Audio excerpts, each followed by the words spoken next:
तक सत्य का साहस। भाजप प्रदेशाध्यक्ष चंद्रशेखर बावनकुळे यांनी आज नागपुरात विविध राजकीय आणि सामाजिक घडामोडींवर आपली भूमिका स्पष्ट केली. खत विक्रेत्यांचा संप, वीज टंचाई ते अगदी राजकीय वादांपर्यंत त्यांनी प्रशासनाचे कान टोचले आहेत. राज्यातील खत विक्रेत्यांच्या संपावर बोलताना बावनकुळे म्हणाले की शासनाने या संपाची दखल घेतली असून कृषी अधिकारी आणि सरकार परिस्थितीवर लक्ष ठेवून आहे. लवकरच यावर मार्ग काढला जाईल. विशेष म्हणजे यंदा खतांचा कोणताही काळाबाजार खपवून घेतला जाणार नाही. सर्व आमदार स्वतः दुकानांना भेटी देत आहेत. काळा बाजार आढळल्यास कठोर कारवाई करण्याचे आदेश देण्यात आले आहेत. राज्यात वीज पुरवठा पुरेसा असतानाही होणाऱ्या ट्रिपिंगबद्दल त्यांनी नाराजी व्यक्त केली. बावनकुळे म्हणाले, मी लोकेश चंद्र यांच्याशी बोलून आढावा घेतला आहे. प्रशासकीय त्रुटीमुळे जनतेला त्रास होत असेल तर ते योग्य नाही. वीज पुरवठा सुरळीत करण्याबाबत तुम्ही स्वतः उपमुख्यमंत्री एकनाथ शिंदे यांच्याशी चर्चा करणार आहे.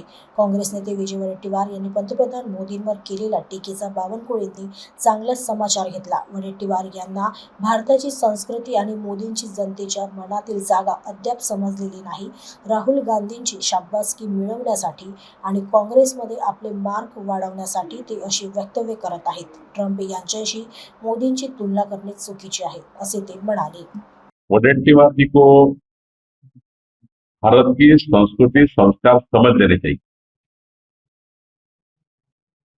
हमारे देश के प्रधानमंत्री और उसमें मोदी जी प्रधान, इसकी अहमियत 140 करोड़ जनता के दिल और दिमाग पे क्या है, ये वडेट्टीवार ने समझना चाहिए।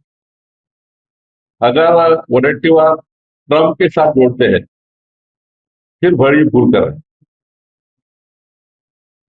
अब तक नहीं समझ पा रहे हो कि मोदी जी का असर, मोदी जी का 140 करोड़ भारतीय पे उनका आदर, कभी भी 140 करोड़ भारतीय मोदी जी के बारे में ऐसा सोचे नहीं।